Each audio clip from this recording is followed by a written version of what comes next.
Bonjour à tous, j'aimerais vous parler d'un sujet important, il s'agit de la repentance. La repentance, c'est vraiment notre retour vers Dieu. En effet, quand nous naissons dans ce monde, nous sommes sous l'emprise du péché et de la mort. Pourquoi À cause du péché originel. Donc on voit ça dans la Bible avec l'histoire d'Adam et Ève qui ont choisi de désobéir à Dieu. Et suite à cela, Dieu a cherché à reconnecter avec leur cœur, à être réconcilié avec eux. Et il leur a leur a donné cette possibilité de se repentir en leur demandant où ils étaient, ce qu'ils avaient fait. Mais au lieu de reconnaître leur péché, de revenir vers Dieu, Adam et Ève ont choisi de s'accuser mutuellement. Adam a accusé Ève et Ève a accusé le serpent qui l'avait tenté.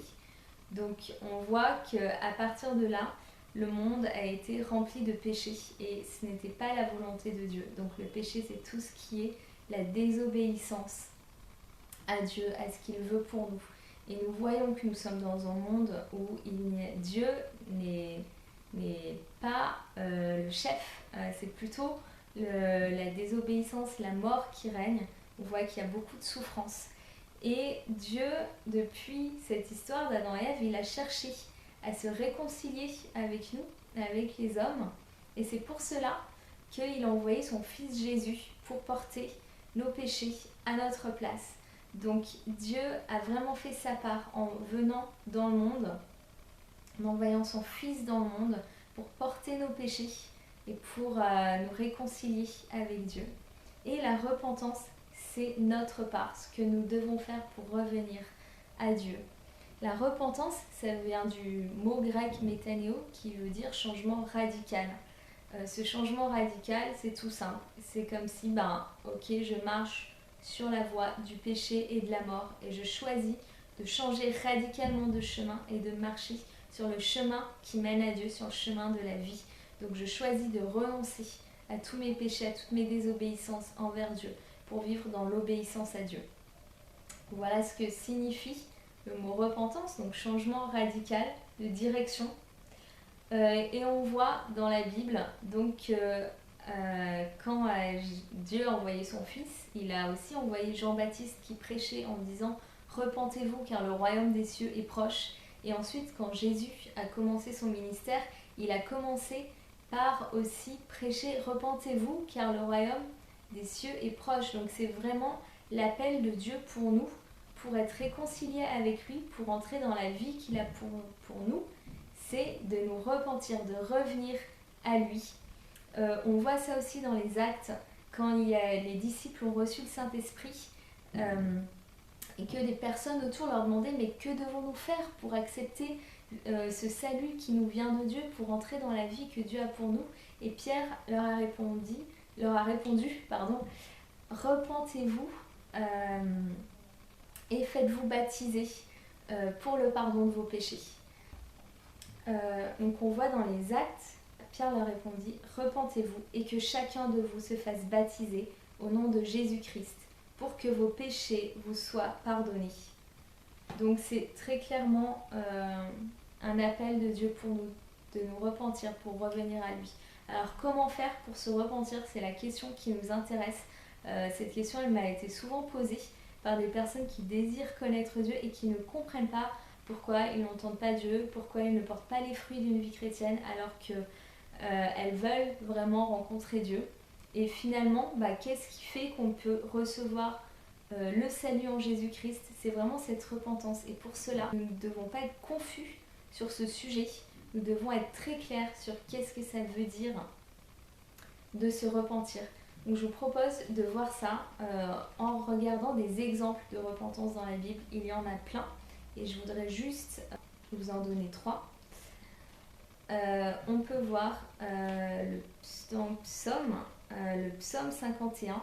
Il s'agit de la repentance de David après avoir commis un adultère et après que Dieu l'ait confronté en envoyant un prophète, Nathan, pour lui partager la colère de Dieu vis-à-vis de ce péché.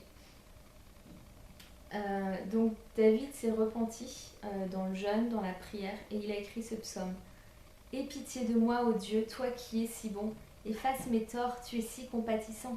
Lave-moi de mon péché, purifie-moi de ma faute. Car je reconnais mes torts, la pensée de mon péché me poursuit sans cesse. Contre toi seul j'ai péché. J'ai commis ce qui est mal à tes yeux. Voilà pourquoi tu es juste quand tu émets ta sentence, et tu es irréprochable quand tu rends ton jugement. Donc déjà là, on voit deux choses. David, il reconnaît son péché. Il n'est pas en train de s'excuser en accusant les autres. Il n'est pas en train de dire non, mais c'est elle qui m'a séduit. Non, mais j'étais fatiguée ce jour-là. Voilà, il reconnaît qu'il a péché et qu'il est le seul responsable de ses actes. Donc, premier point, reconnaître son péché et qu'on en est le seul responsable.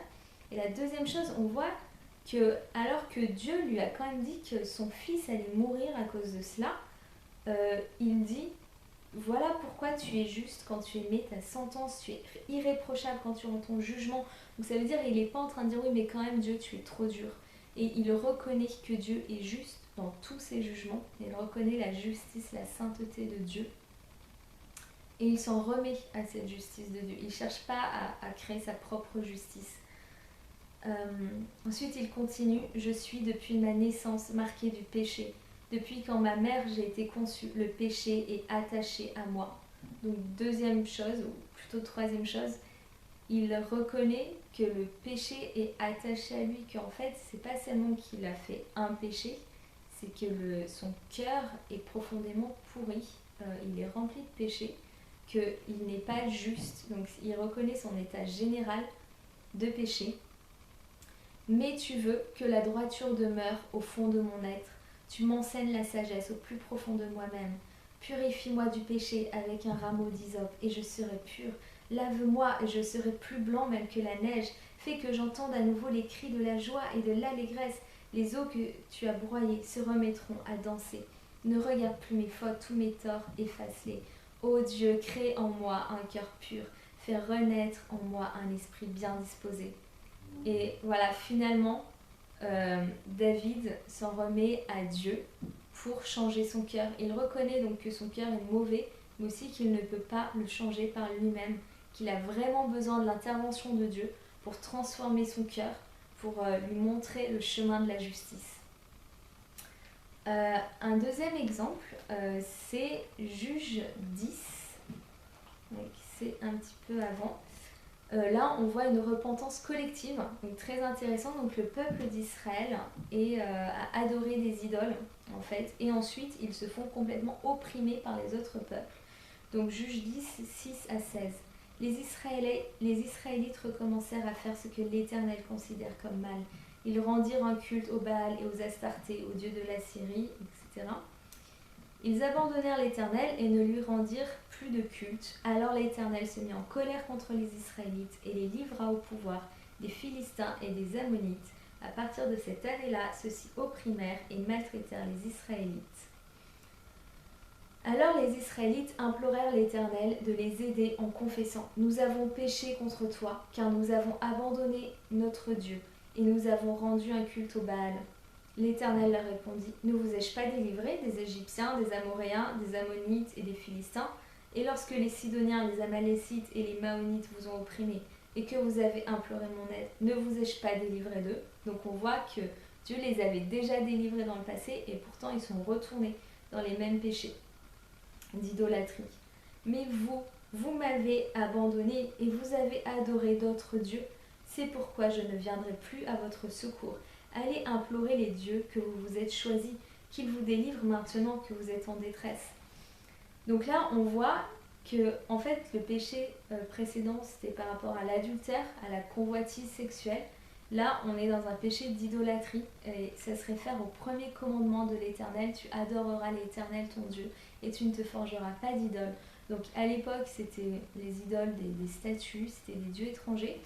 Aujourd'hui, il y a encore des gens qui mettent leur confiance dans les statues. On voit ça par exemple dans l'église catholique.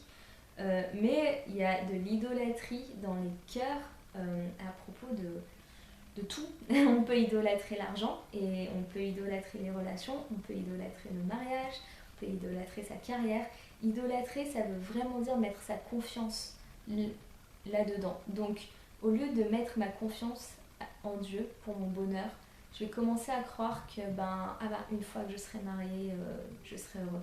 Une fois que j'aurai des enfants, une fois que j'aurai cette promotion. Donc ça, c'est de l'idolâtrie. C'est vraiment mettre sa confiance dans les choses du monde au lieu de mettre sa confiance en Dieu.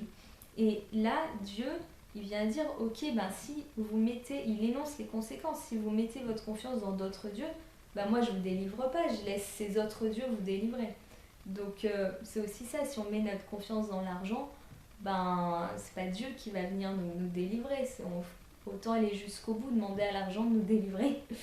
Donc voilà, et après, quand on s'aperçoit qu'en fait tout ça, que ce soit les choses du monde, l'argent, enfin peu importe ce qu'on idolâtre, ça n'amène pas la vie, ça n'amène pas le salut, ça ne nous amène pas le repos dans nos âmes. On peut revenir vers Dieu et vraiment reconnaître que c'est lui seul qui peut nous sauver. Donc là, c'est ce qu'ils font, les Israélites. Les Israélites plaidèrent avec l'Éternel, nous avons péché. Traite-nous comme tu le trouveras bon, mais de grâce, délivre-nous encore cette fois. Ils firent disparaître du milieu d'eux les dieux étrangers et rendirent de nouveau un culte à l'Éternel. Alors l'Éternel ne put pas supporter plus longtemps les souffrances d'Israël. Donc on voit que le peuple d'Israël, ils reconnaissent leurs péchés, ils reconnaissent la justice de Dieu en disant « traite-nous comme tu le voudras ». En reconnaissant, oui, notre péché, ça amène des conséquences, ça amène une punition. Mais aussi, ils changent leur comportement, ils font disparaître l'idolâtrie de leur pays et ils reviennent vraiment à Dieu en l'implorant, en l'adorant lui seul. Et là, l'Éternel, il nous aime tellement, il ne peut plus supporter que son peuple souffre et il va intervenir pour les aider. Enfin, mon troisième exemple se trouve dans le Nouveau Testament. Dans Luc 15, il s'agit du fils prodigue. C'est Jésus qui raconte cette parabole. Luc 15, à partir du verset 11, un homme avait 2 fils. Le plus jeune lui dit « Mon père, donne-moi ma part d'héritage, celle qui doit me revenir un jour. » Et le père fit le partage de ses biens entre ses fils. Quelques jours plus tard, le cadet vendit tout ce qu'il avait reçu et s'en alla dans un pays lointain. Là, il gaspilla sa fortune en menant grande vie. Quand il eut tout dépensé, une grande famine survint dans ce pays-là et il commença à manquer du nécessaire. Alors, il alla se faire embaucher par l'un des propriétaires de la contrée. Celui-ci l'envoya dans les champs garder les porcs. Le jeune homme aurait bien voulu apaiser sa faim avec les caroubes que mangeaient les bêtes, mais personne ne lui en donnait.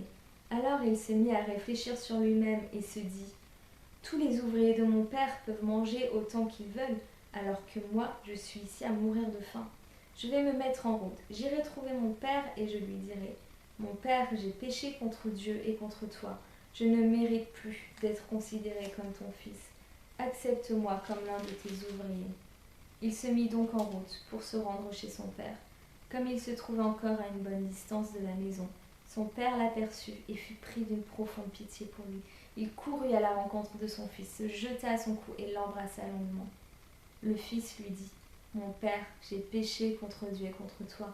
Je ne mérite plus d'être considéré comme ton fils. » Mais le père dit à ses serviteurs « Allez vite chercher un habit, le meilleur que vous trouverez, et mettez-le lui. Passez-lui une bague au doigt et chaussez-le de sandales. Amenez le veau que nous avons engraissé et tuez-le. Nous allons faire un grand festin et nous réjouir, car voici mon fils était mort et il est revenu à la vie. Il était perdu et je l'ai retrouvé. » Et ils commencèrent à festoyer dans la joie. Un super exemple aussi de repentance. Nous voyons ce fils qui connaît ses dieux, donc ça pourrait être n'importe qui de nous qui sommes chrétiens qui connaît son Dieu, mais qui choisit de se dire « Ah c'est plus sympa le monde ». En fait, il est séduit par toutes ces belles choses du monde, la richesse, la fête, les filles, voilà, il quitte le père. Et en fait, on voit que le père, il ne lui court pas après, mais le père l'attend. Et dans son cœur, le père, je pense, est super triste à voir la joie qu'il a quand il revient. Je pense que le père, il souffre de douleur de voir son fils loin de lui. Et on voit donc le fils aussi se repentir. À un moment, il réalise que le monde, ça ne lui donne pas la vie et que la vie, elle était vraiment auprès de Dieu, auprès de son père, donc qui représente Dieu. Et voilà, il choisit de retourner vers le père. Mais il choisit de retourner vers le père, pas en se disant « ah bah il va me recevoir quand même, je suis son fils, voilà quoi, c'est un peu la moindre des choses. Non, il est humilié, il se repent vraiment de tout ce qu'il a fait et il se dit non mais je retourne vers lui, mais pas comme un fils, comme un serviteur, parce que je ne mérite pas. Je ne mérite pas d'être comme un fils. Ça veut dire un fils, de vivre dans la maison, de profiter des biens que le père veut lui donner. Et il ne croit plus qu'il peut être fils. Et quand il revient, le père, donc Dieu qui connaît les cœurs, qui a vu son cœur, sa repentance, le reçoit avec beaucoup de joie. Et voilà, on voit malgré ça que le fils il continue vraiment à demander pardon et à déclarer qu'il ne mérite plus d'être fils. Et pourtant, voilà, le père le restaure dans son identité de fils. Et on voit ça avec les nouveaux habits qu'il lui donne. Donc ça peut représenter, ça représente l'identité que Dieu veut nous donner, la nouvelle identité en lui. L'anneau au doigt, c'était vraiment aussi lui donner tout accès à tous ses biens, parce qu'à l'époque c'était avec l'anneau qu'on payait. Voilà, le grand festin, c'est la fête. Et c'est vraiment ce que Dieu a pour nous, en fait. Il désire que nous revenions à lui avec un cœur sincère, qui ne s'excuse pas pour son péché, qui le reconnaît, qui en prend toute la responsabilité, qui déclare aussi que Dieu est juste, que nous ne méritons pas son amour. Et quand nous vivons ça, et d'un cœur sincère, Dieu seul connaît les cœurs, Dieu seul sait si cette repentance est sincère. Et il nous accueille dans sa maison et il nous revêt d'une nouvelle identité. Il nous pardonne tous nos péchés. Et c'est ça le début de la vie avec Dieu.